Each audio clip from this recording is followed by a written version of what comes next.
Open your banking app. Scroll. Look at the charges. How many of them repeat every month? Streaming, music, cloud storage, software, news, fitness, security, premium features, automatic renewals. One by one, they don't look dangerous. $10, $12, $7.99, small, harmless, forgettable, but add them together. Now look again. It doesn't feel harmless anymore. It feels like a leak, a slow one, but constant, relentless.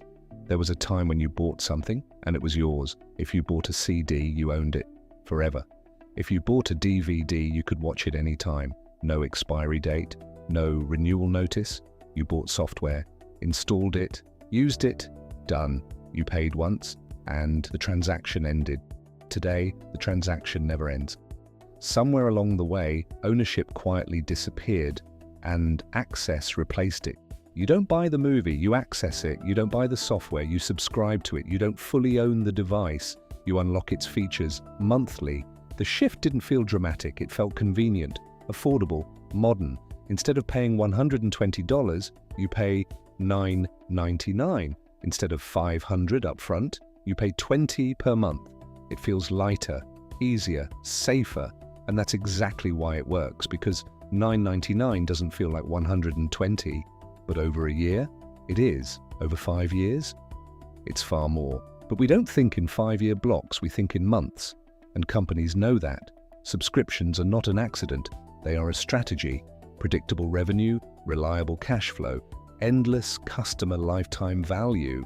Instead of convincing you to buy again, they just make sure you never stop paying.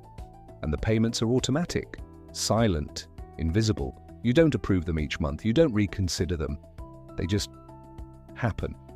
While you live your life, they're quietly draining your bank account in the background. It's not that all subscriptions are leeches, it's just that companies are banking on the fact that you won't pay enough attention to separate the truly useful from the financially leaky ones. A good password manager or subscription tracker can pay their way, but what about the others?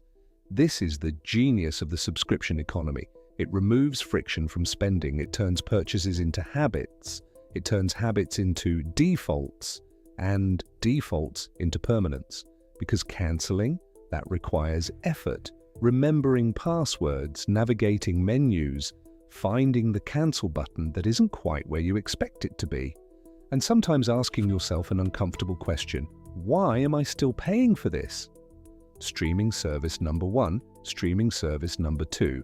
Music, cloud storage, extra storage, password manager, editing software, productivity tools, security monitoring, premium news, meditation apps, meal kits, subscription boxes, feature unlocks, car upgrades, printer ink. It grows, slowly, steadily, until one day you total it up and realize you're not paying $30 a month. You're paying $100 or $200 or more every month, every year, indefinitely. And here's the uncomfortable part. If you stop paying, it stops working. The music disappears, the movies vanish, the software locks you out, the features shut down. You may still hold the device in your hand, but access? Access is conditional. Ownership used to mean control. Now it often means compliance. Pay and continue. Stop and lose access. This isn't about outrage, it's about design. The system is built to continue, not to conclude. And, for many people, that creates a quiet tension, a feeling of never being finished, never being fully paid up, never quite owning, just maintaining access, maintaining features, maintaining subscriptions, maintaining permission. Some people love it, they value convenience, they value flexibility, they like the ability to cancel any time, and that's true. Like, you can cancel, but will you? How many subscriptions are you paying for right now that you haven't used this month? How many could disappear tomorrow without affecting your life? And yet, they remain. Because $10 doesn't feel urgent. Because canceling feels minor. Because the system is smooth, and smooth systems are hard to resist. But when everything becomes a subscription, choice begins to feel different. You're no longer choosing to buy, you're choosing to continue paying. The subscription economy didn't explode overnight, it crept in, service by service, app by app, update by update. And here's the real question. If tomorrow every subscription stopped, how much of your digital life would remain? What would you truly own? What would still work? What would still be yours? This isn't about rejecting subscriptions completely. Some provide real value, some replace larger costs, some genuinely improve life. But the key word is deliberate, not automatic, not default, deliberate. Ownership used to be the end of a transaction. Now for many things there is no end, just continuation, month after month, year after year, until you decide otherwise. So the next time you see a free trial, pause. Because small does not mean insignificant, and automatic does not mean harmless.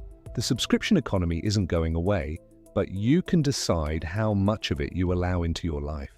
Because if you don't choose deliberately, the default is simple: pay forever.